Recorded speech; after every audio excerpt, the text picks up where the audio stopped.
Bienvenue dans cette nouvelle vidéo de Moodle 3 en 2 minutes. Aujourd'hui, je vais vous apprendre à changer le paramétrage par défaut d'un plugin. Nous allons ici prendre l'exemple du plugin qui gère donc la ressource de type URL dans Moodle. Je suis ici sur un espace de cours en mode édition. Comme vous le constatez, si je souhaite ici ajouter donc une URL, je clique sur ajouter une activité ou une ressource, puis URL. Et par défaut, au niveau donc de l'apparence de cette URL, je constate que l'affichage se fait de manière automatique.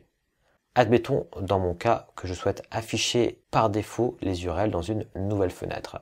Eh bien, comme vous le constatez, si je clique ici sur le menu déroulant, je ne retrouve pas ici cette option. Je peux simplement éventuellement l'ouvrir dans une fenêtre surgissante de taille réduite. Pour activer cette option, je vais me rendre ici sur la partie administration du site dans un nouvel onglet. Ensuite, dans la partie plugin, je vais accéder ici à la partie module d'activité et je retrouve ici URL. Je clique sur URL et comme vous le constatez ici au niveau des options d'affichage disponibles, eh bien je vois que nouvelle fenêtre est en grisé. C'est pourquoi cette possibilité n'apparaît pas dans le menu déroulant. Je vais donc dans mon cas activer cette option et j'enregistre les modifications. Si je reviens maintenant sur mon espace de cours et que je rafraîchis cette page, je constate qu'au niveau de l'apparence, dans la partie affichage, j'ai dorénavant accès à l'option d'ouverture dans une nouvelle fenêtre.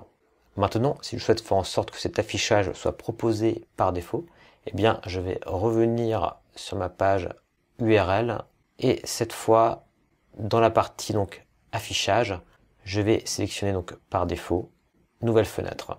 Je clique sur enregistrer les modifications.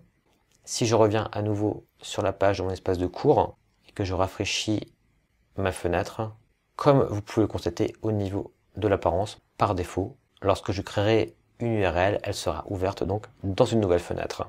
Vous savez maintenant comment changer le paramétrage par défaut d'un plugin qui peut, je le rappelle, concerner toutes les fonctionnalités Moodle comme les activités, les ressources, les thèmes, les blocs, etc.